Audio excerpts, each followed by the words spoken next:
जैसे वो माहौल क्या है वाला गया था, जनता के बीच में जाता है, वो जनता की राय देता है। अब वो कह रहे हैं हमें कोई फ़र्क नहीं है, खाने वाला भी कह रहा है हमें कोई फ़र्क नहीं है, हम तो मुसलमान के दुकान में गए थे, उन्होंने टेंट लगाया था और गद्दा बिछाया था, हम तो वहाँ आराम किए और उससे क्या फ़र्क पड़ता है। अब देखिए वो कांवर वाला है लेकिन ऐसा कह रहा है।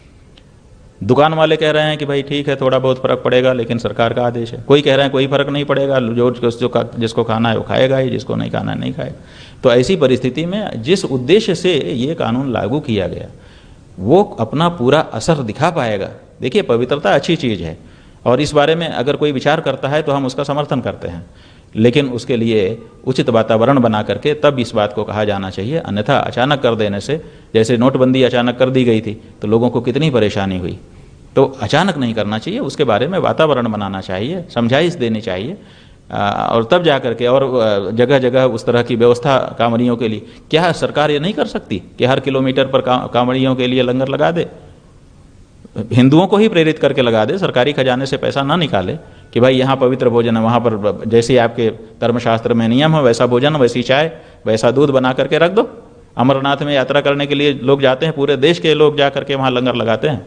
जितने व्यंजन घरों में नहीं परोसे जा सकते उतने ज़्यादा व्यंजन वहाँ अमरनाथ यात्रियों के लिए परोसते हैं लोग। हम ऐसे कई संस्थाओं को हम जानते हैं। हमारे बद्रीनाथ में यात्रा होती है, हम लोग तो लंगर नहीं चलाते हैं, लेकिन हमारे सिख बंधु जगह जगह पे खड़े होकर के झंडा लेकर के खड़े हैं, आइए जी खाइए जी, आइए जी खाइए जी, वो खिलाते हैं।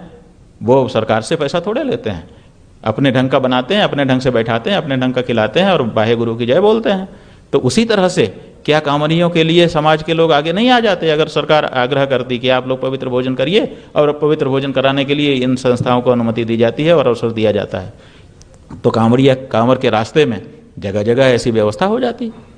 वो सामान्य रूप से लोग करते ही हैं, तो फिर कानून की भी जरूरत नहीं पड़ती और पवित्रता भी मेंटेन हो जाती है। ये इस तरीके हाँ तो ठीक है ना। देखिए जो इस नियम को अचानक लागू किए हैं, कहीं ना कहीं राजनीति उनके मन में है, और जो इसको इस तरह से व्याख्या कर रहे हैं कि ये तो राजनीति का मामला है, राजनीति का नहीं भी है तो राजनीति सिद्ध कर देंगे, वो भी तो राजनीति ही कर रहे हैं। बांटने की बात तो सब कर रहे हैं, क्योंकि बांट के ही खाए, रोटी तोड़ के ही टुकड़े टुकड़े खाई जाती है। इसलिए चाहे कि इस पार्टी का नेता हो चाहे उस पार्टी का नेता हो, तोड़ तोड़ के रोटी खाएगा, इसलिए बांटने का काम तो दोनों कर रहे हैं। इसमें एक अच्छी व्याख्या करने के लिए विपक्ष को आना चाहिए कि भाई तात्काल तुमको भले लगता हो कि बांटने की बात नहीं, असल में पवित्रता की बात है, तो ये भी तो कह सकते थे। चलो संभालते हैं अपने लोग। तो ऐसी परिस्थिति में संभालना किसी को नहीं है, लोगों के दिमाग में जहर सबको बोना है और सबको बांट करके बांटो राज करो, ये नीति है। महाराज जी, मेरा अंतिम सवाल पर आप उनको किस तरीके से देखते हैं? देखिए, आपकी मुलाकात भी हुई थी उनकी विवाह समारोह में। जी जी सही है, वो आए थे और उन्होंने हमारे सम्मान किया और हमने भी उनको आशीर्वाद दिया, वो एक अलग बात है। उन्होंने भी अपना बड़ा मन दिखाया, हमने भी अपना बड़ा मन दिखाया, और उनके मन में भी हम समझते हैं कोई समस्या नहीं होगी और हमारे मन में भी उनके लिए कोई दुर्भावना तो है नहीं। तो वो एक अलग ही प्रश्न है, वो ठीक है। जहाँ तक विश्लेषण की बात है, देखिए विश्लेषण करना होगा तो विश्लेषण तो करना ही पड़ता है। तो नरेंद्र मोदी जी जो हैं, उनको एक बहुत बड़ा मौका मिला था। भारत देश की जनता ने उनके ऊपर भरोसा कर लिया था, हम जैसे लोगों ने भी उनके ऊपर भरोसा कर लिया था। जब 2014 में उनको प्रत्याशी बनाया गया तो हम उनके बड़े समर्थक थे, और जो भी हम लोग, जिसने भी हमसे पूछा, हमने कहा कि इस व्यक्ति को किया जाना चाहिए, क्योंकि ये साफ साफ बोलता है, न्याय की बात करना चाहता है, पक्षपात नहीं कर रहा है, ना हिंदू के साथ ना मुसलमान के साथ। हम जो इसी तरह के व्यक्ति हैं कि हम पक्षपात नहीं करना चाहते, जो न्याय की बात हो वो करना चाहते हैं। उस समय दिखा था, इन्होंने टोपी पहनने से मना कर दिया, तो हमने कहा भाई बिल्कुल सही है भाई, टोपी अगर मुसलमान की है तो दिखावा करने की क्या ज़रूरत है, हमारे जो विश्वास हैं हमारे हैं, लेकिन हम उनके विरुद्ध भी नहीं हैं, तो ये अच्छा काम लगा। इसी तरह से दूसरी बातें थी, इन्होंने कहा था न खाऊंगा न खाने दूंगा, इन्होंने अच्छी अच्छी बातें कही थी। तो हमने ये सोच करके कि एक अच्छा व्यक्ति सत्ता में आ रहा है, इसको आना चाहिए ताकि भारत की राजनीति में न्याय हो सके।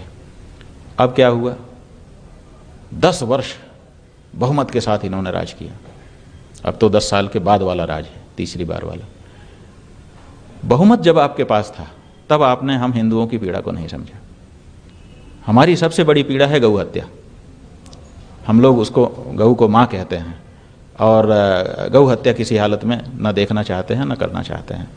तो ऐसी परिस्थिति में हिंदुओं की आज़ादी के पहले से चली आ रही मांग को, जिसको 55 साल तक दूसरी पार्टियां सत्ता में रहकर भी नहीं पूरा कर पाई थी, हिंदुओं की पीड़ा को नहीं समझ पाई थी, उस पीड़ा को कम से कम आपको 5 साल जब आपको बहुमत मिला था तो सुनना चाहिए था। फिर आपको और ज़्यादा बहुमत मिला, तब कम से कम सुनना चाहिए था, क्योंकि ये कहा गया था कि इस बार कुछ मजबूरियां हैं और मजबूत होंगे तब करेंगे, तो और मजबूत हो गए। अब आप मजबूती की बात तो करते हो, आप पिछली बार 300 से ऊपर हुए, इस बार आपने कहा 400 पार, तो इसका मतलब जैसे पिछली बार से, मान ले पहली बार से दूसरी बार ज़्यादा आप मजबूत हुए थे, ऐसे ही आपने कहा कि दूसरी बार से भी ज़्यादा मजबूत हम तीसरी बार होना चाहते हैं। लेकिन मजबूत होकर के आपने किया क्या? गौ हत्या बंद करने का आपके सामने बहुत बड़ी मांग थी, आम जनता की मांग है। सब जानते हैं कि हिंदू किसी हालत में गौ हत्या स्वीकार नहीं कर सकता, और वो राज्य प्रायोजित हो रही है। माँ कह रहे हैं हम, और माँ का काट करके उसका मांस के बोटी बोटी करके पैक करके हम एक्सपोर्ट कर रहे हैं, और उसके जो पैसा आ रहा है उसको अपने तिजोरी में रख रहे हैं भारत सरकार। तो ये जो बात है, ये हिंदुओं के माथे का बड़ा कलंक है। हम लोग चाहते थे कि भाई गौ हत्या आप बंद कर दो। जब राम जन्मभूमि में प्रतिष्ठा करने के लिए चले, तब भी हम लोगों ने कहा कि राम जी को कम से कम ये तो कहो कि राम जी आप आ रहे हो, देखिए हमने गौ हत्या बंद कर दी, आप विप्रधेनु सुरसंत आपने अवतार लिया था, लेकिन ये सब सुना ही नहीं। तो अब जनता ने कहा कि जब तुमको हम मजबूत करते हैं और तुम हमारी भावना नहीं समझते हो, तो फिर ठीक है, अब थोड़ा तुमको कमज़ोर करते हैं। और अभी भी अगर सुन लें तो फिर से एक बार हिंदू, अभी भी अगर केंद्र की सरकार बहुसंख्यक हिंदुओं की भावनाओं को मानकर गौ माता को राष्ट्र